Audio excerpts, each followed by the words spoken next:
بسم الله الرحمن الرحيم. الحمد لله رب العالمين، والصلاة والسلام على سيدنا محمد وعلى آله وصحبه أجمعين.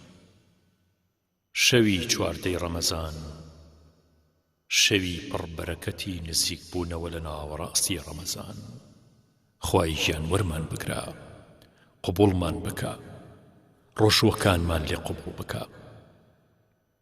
یا ربی لە هەموو شتێکم خۆش ببە، گوناهەکانمان بسڕەرەوە، چاکە و خێرەکانمان لەسەر ئاسان بکە یا مسهل الأمور. دەرگای چاکەمان بۆ بکەرەوە تا بینە ژوورە و چاکە ئەنجام بدەین. هەموو خێرێکمان پێ ببەخشە، هەموو شەڕ و خراپەیەکمان لێ دوورخەرەوە. داوا و تکام دەکەمە شەفاعەتی بەخشینم یا رب. ڕجا و تکام مەدەرە دواوە یا رب العالمین. ئەی فریاد ڕەس، تکامان قبوڵ بکە.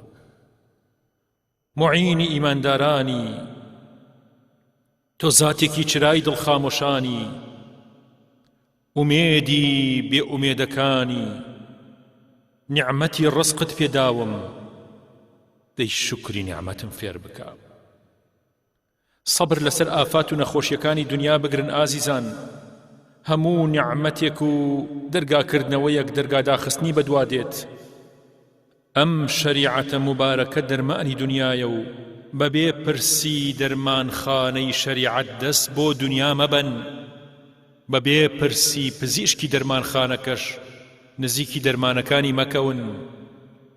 کە فەرمانەکانی شەریعەتە جێبەجێ کرد، ئەبیتە موسڵمانێکی بەتەقوا. وما آتاكم الرسول فخذوه وما نهاكم عنه فانتهوا. كبظاهر وباطن كارد بشريعت كرد، دڵت نورانیە بێت و بینایی تەکرێتەوە و بەصیرەت ئیشی دەست پێکا. دڵ دەوڵەمەنە بێت و بەرچاوان تەنگ و تروسک نابێت. ئیتر دڵ لە نامە و ئیلهامە خواییەکان حاڵیە بێت. فألهمها فجورها وتقواها. چاوەڕوانی ڕووناکی دڵەکات و تێگا، دەریا قوڵەکانی دنیا دەبڕێ بێ ئەوەی غەرق ببێت. نوری نزیک بوونەوە لە خوای پێدرێت.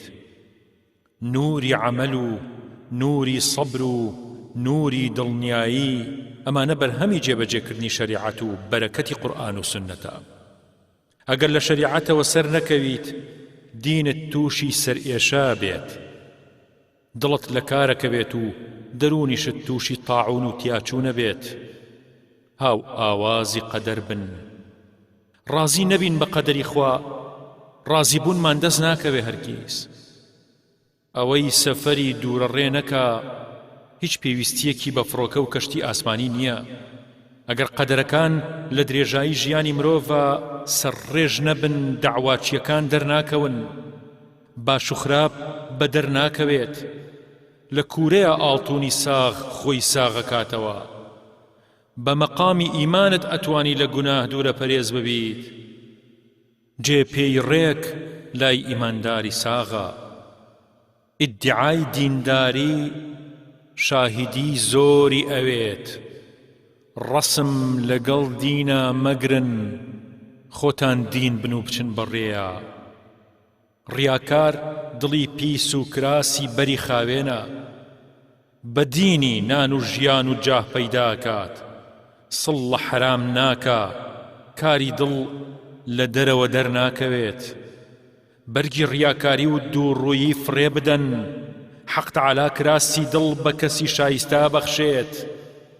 بەرگی گوناهەکانی شەهوەت و جاه و پارە و پلە و پار و فڕێ بدەن. واز لە ڕاگرتنی دڵی زۆری نەبێنن، بۆ دڵی خۆت بگەڕێ و ئاخیرەت بپارێزە. دڵە ون بووە، ئاخیرەت پەرش و بڵاویت کۆ کاتەوە. نەفستان پەروەردە ئەکات.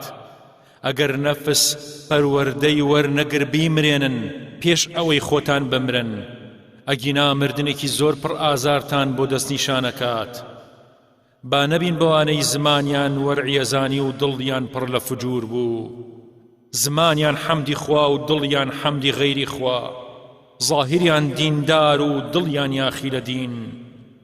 با دڵ نەبێتە زەبڵدان و پێچەوانەکەی پیشانی خەڵکی بدەین خەڵک بینی بێجگە زیان باشەیەکی تیان نییە ئیمانداری حەق دڵی ئاوەدانە کاتەوە ئیتر دەرەوە بە ئاوی دڵ ئاوەدانە بێتەوە بە نەفسی خۆت خەڵەتاوی ئەزانی کە خەڵەتاوی کەچی لە پێش چاوی خەڵکیوانیت وەهاش پیشان نادەیت دین مەکەرە پاروی چەوری خواردن و پەیژەی بەرژەوەندیت خوا ئەدگرێ ژارەکەی دەرخوار دەدا دین و دنیات نابوتەکە چی بکەی دێتەوە ڕێت چی بچێنی ئەوە ئەدووریتەوە کردارەکانە کرێکاری تۆن ئەوە ئەکەن کە تۆ ئەتەوێت سوور خواردووی مەخلووقێکی لاواز مەبە و قیامەتێ مەسووتێنە چونکە هەتایید لە دەست دەرەچێت ئەگەر تەقوادار بوویت تەکەلوف ناکەیت و لە بارتان نەبێ زۆر لە خۆت ناکەیت و قاڵەت زۆر نابێت عیبادەت دەبێتە سروشتت دووڕوو زۆر پیشانی خەڵکیەدات و کەم جێبەجێەکە وادەی درۆ بە خەڵک و خواشەدات ناتوانێ بچێتە ئەو دەرگایەی کە تەقواداران لێوە داخڵ بوون یا ڕەبی بمان پارێزە آمین يا مجيب السائلين